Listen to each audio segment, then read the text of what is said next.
କିଛି ବର୍ଷ ହେଲାଣି ଜଗନ୍ନାଥଙ୍କର ଆଉ ଖୋଲାଖୋଲି ଦର୍ଶନ ଆଉ ମିଳୁନି। ଆପଣ ଯେଉଁ ଟାଇମ୍ରେ ଯିବେ ସେଇ ଟାଇମ୍ରେ ଭିଡ଼ ବହୁତ, କେବେ ଗୋଟେ ରେୟାରଲି କମ୍ ଲୋକ ଥିବେ ଯଦି, ନହେଲେ ହିଁ ମ୍ୟାକ୍ସିମମ୍ ଟାଇମ୍ ଆପଣ ରାତିରେ ଯାଆନ୍ତୁ, ଆପଣ ସକାଳେ ଯାଆନ୍ତୁ, ଆପଣ ଖରାବେଳେ ଯାଆନ୍ତୁ, ଲୋକ ଭିଡ଼ ହିଁ ଥିବେ। ଆଉ ଜଗନ୍ନାଥଙ୍କ ସାମ୍ନାରେ ଯେତେବେଳେ ମାନେ ଏପଟୁ ମନ୍ଦିରରେ ପଶିକି ଯେତେବେଳେ ବୁଲିକି ଏମିତି ଆସିବେ, ଜଗନ୍ନାଥଙ୍କ ସାମ୍ନା ହେଇକି ଲୋକ ଅଲରେଡ଼ି ସେଠି ପଣ୍ଡା ଗୁଡ଼ା ଠିଆ ହେଇଛନ୍ତି, ମୁଣ୍ଡକୁ ବାଡ଼ଉଥିବେ, ଆଉ ପୋଲିସ ମାନେ ବି ଟାଣି ଟାଣିକି ନେଇଯାଉଥିବେ, ଗହଳି କରନି ଠିଆ ହେଇକି। ମାନେ ଆଉ ଆଜିକାଲି ଜଗନ୍ନାଥଙ୍କୁ ଭଲସେ ଠିଆ ହେଇକି 3-4 ମିନିଟ୍ ତ ଦର୍ଶନ ହିଁ କରିହେଉନି।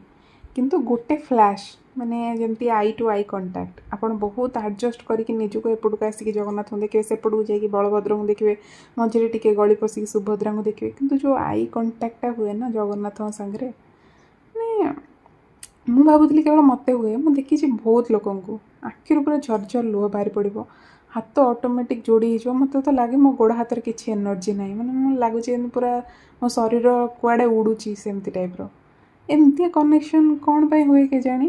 ଆଉ ମୁଁ ଭାବିକି ମୋତେ ଏକୁଟିଆ ହୁଏ ବୋଲି, କିନ୍ତୁ ତାପରେ ମୁଁ ବହୁତ ସାଙ୍ଗଙ୍କୁ ପଚାରିଛି, ସେମାନେ ବି ସେୟା, ବହୁତ ଲୋକ କାନ୍ଦନ୍ତି ପୁରା ଭେଁ ଭେଁ କରିକି ବି ମୁଁ ଦେଖିଛି। ମାନେ ଗୋଟେ ଯେଉଁ ସମର୍ପଣ ନାହିଁ କି, ଆପଣ କେତେ ଭଲ ଲୋକ କେତେ ଖରାପ ଲୋକ କେମିତିଆ ଲୋକ ହେଇଥାନ୍ତୁ, ଜଗନ୍ନାଥଙ୍କ ସାମ୍ନାକୁ ଗଲେ ଗୋଟେ ସମର୍ପଣ ଭାବ ତ ଆସି ହିଁ ଯାଏ।